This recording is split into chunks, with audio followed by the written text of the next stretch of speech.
This is an iHeart podcast. Guaranteed human. With no fees or minimums on checking accounts, it's no wonder that Capital One Bank Guy is so passionate about banking with Capital One. If he were here, he wouldn't just tell you about no fees or minimums. He'd also tell you about how Capital One cafes are open 7 days a week to assist with your banking needs. Yep, even on weekends. It's pretty much all he talks about, in a good way. What's in your wallet? Terms apply. See CapitalOne.com/bankguy. Capital One N.A., member FDIC. Work can be a little weird. Cringy training seminars, coworkers who won't stop talking about their plant, forgetting the mute button at an inopportune moment. We have to deal with a lot on any given workday. Sometimes it can feel hard to thrive and move forward in your career. Well, that's where LinkedIn comes in. LinkedIn helps you get ideas and insights from experts in your field, connect with people professionally, grow your network, and access tools designed to help you find the right fit for your next role. Whether you're just getting started, figuring out your next move, or looking to accelerate your career, LinkedIn is built to support you at every stage, because LinkedIn is the network that works for you. Visit linkedin.com/knowstuff to learn more. Hey, and welcome to the Short Stuff. I'm Josh, and there's Chuck, and Jerry's here for Dave, so it's a Short Stuff. And we're talking about what you might know as peace pipes, but as it turns out, that's not the right word for it at all. So, although we'll probably accidentally call it peace pipes a bunch of times, they're really called sacred or ceremonial pipes. That's right. That whole notion of passing the peace pipe is something that American settlers and soldiers saw. And they thought, like, hey, they're smoking that thing during a treaty signing, so that must be a peace pipe. And while it's true that they might have smoked those during treaty signings, it turns out they smoked them a lot. So it's a bit of a misnomer. Yeah, they come up in all sorts of different parts of Native American culture. Something I thought was really interesting is that I could not find a mention of any North American tribe that doesn't use ceremonial pipes. Yeah. And so, like, they found old ones from Florida up to the Midwest. I think they found it in the Hopewell culture in Ohio, from the Southwest up to the Pacific Northwest, like all over. They use peace pipes, which tells you, like, this is a really old tradition, and it predates some of the tribes that eventually kind of grew out of other tribes that were older. Yeah, for sure. And again, they just call them pipes.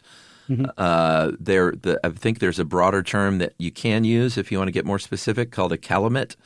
And apparently that's from the French word, would that be chalumet, like Timothy? Yeah. All right. And that means reed or flute. And Timothy Chalamet, he's like a little fluty reed himself. He really is. I wonder if that's a stage name now. Maybe. And, you know, depending on the tribe and the culture, they each have their own name for it, perhaps, in their own language. And generally, they take them out during some kind of ceremony, maybe a prayer, maybe a treaty signing thing, maybe just a party or maybe a monarchy situation. Oh, yeah, I forgot about that. But it is a sort of a physical representation of a connection to God, or maybe the smoke flowing out in all directions to nature and connecting in that way. Yeah, I also saw what it means specifically definitely depends on the tribe. They have different meanings for it, even though it's generally used for some sort of prayer, solemn occasion, like you were saying. One explanation I saw is that the plants that are smoked in there, it's not always tobacco, it's never marijuana, but it can be a combination of a bunch of different plants. Those plants have roots in the earth, but their smoke travels up to the heavens, to the spirit world, and they carry the person's prayer with them. So they're very sacred and solemn occasions when they're smoking a ceremonial pipe, even though exactly what they believe about it it varies. Yeah, for sure. And where they come from varies. I think the Lakota, the ideas that they were given it by the white buffalo calf woman, and it was used for prayer in their culture generally. And that's why the white buffalo calf is very much a sacred thing to the Lakota still. Yeah, the Lakota call theirs the Chinunpa, which is a cool word to say. Yeah. And one other thing about any ceremonial pipe is there's like different parts represent different things, but they come in pieces. they're not actually just one single piece, especially with the Dakota and the Lakota, both Sioux. They're meant to stay apart. And when they're put together, that indicates a ceremony or a prayer session is beginning. You don't keep, like if you're storing it, or say if you're a museum who gets your hands on one of these and you're displaying it, you do not show them put together. They're just kind of like exploded on display, separated the different parts. They should call them pieces pipes. Very nice. Should we take a break? That was very nice. Yeah, I got to let that gel with me for a minute. All right, we'll be right back after that bad pun, right after this.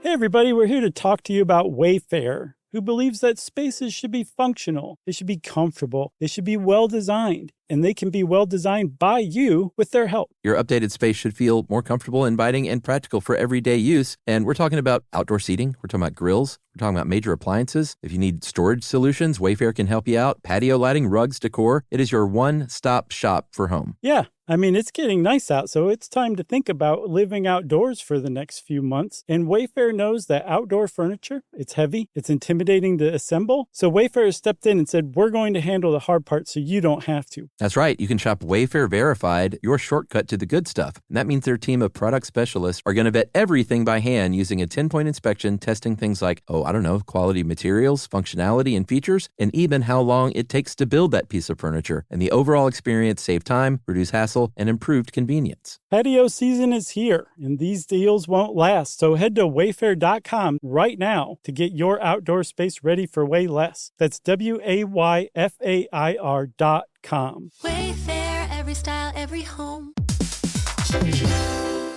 Hey everybody, when you're at work, you never know when you're going to get interrupted, like when an office fire drill happens right in the middle of your presentation, or maybe construction is going on just outside your window. But with the Dell Pro laptop powered by Intel Core Ultra with vPro, no matter how many interruptions you have, your laptop won't be one of them. Yeah, with a battery that's optimized for the way you work and built-in intelligence that quiets distractions the moment you're trying to focus, your tech won't slow you down, even when you're getting bounced from an office you forgot to reserve. The Dell Pro, built for those who stay in the flow. Find technology built the way you work at Dell.com/Dell-Pro. Built for you.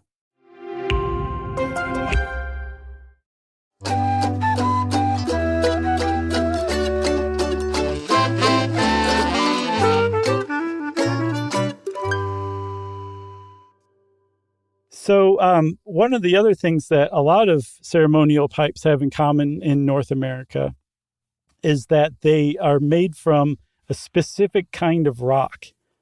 And there's different variations on this kind of rock, but they're all generally called pipestone. Yeah. We talked about the pieces. There's that wooden stem, and then you've got your bowl.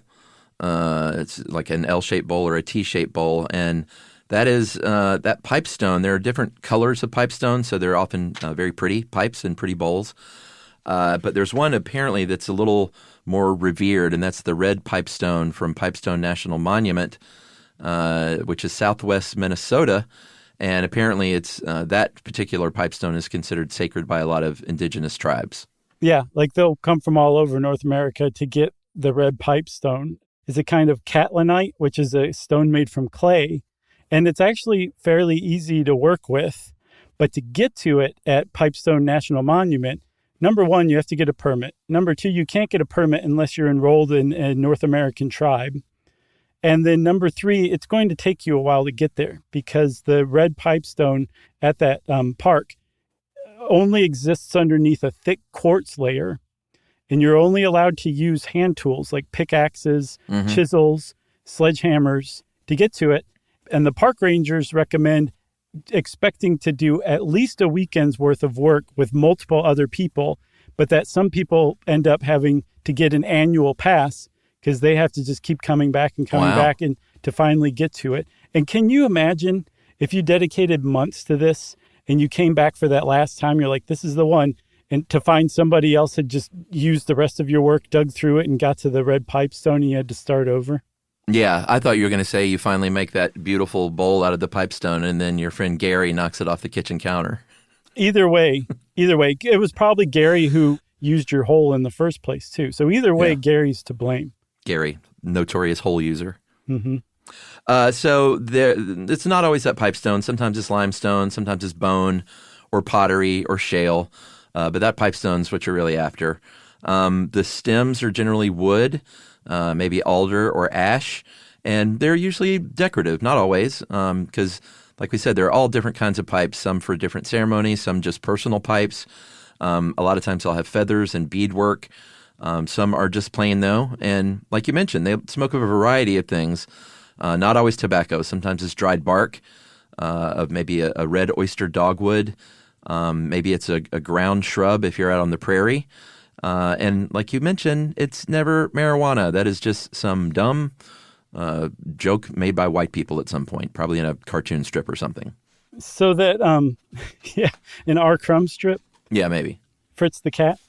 So that ground shrub from the prairie you mentioned is called kinnikinnick. And it's spelled like it sounds. It's also called bearberry, but actually both of them are really fun to say as well. That's a sacred plant. And then the tobacco that they'll smoke is also considered sacred, but it's not that standard Virginia tobacco strain.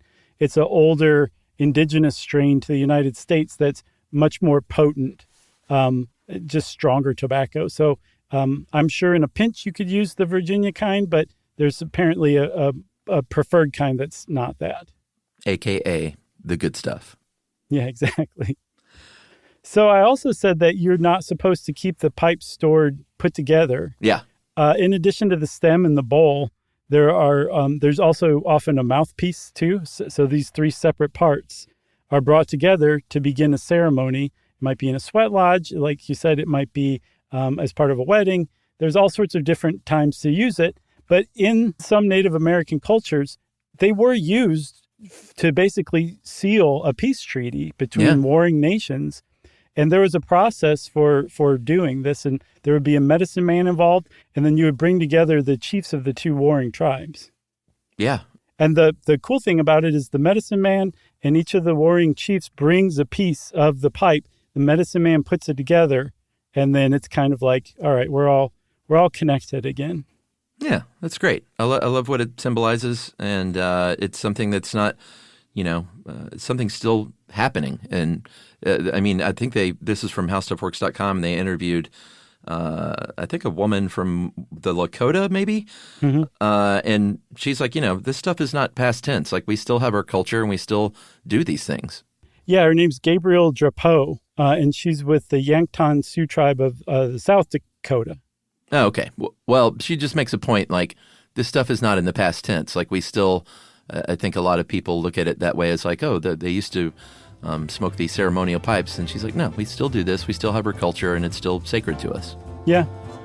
Pretty cool, man. I love it. Well, I guess short stuff is out, everybody. Stuff You Should Know is a production of iHeartRadio. For more podcasts from iHeartRadio, visit the iHeartRadio app, Apple Podcasts, or wherever you listen to your favorite shows.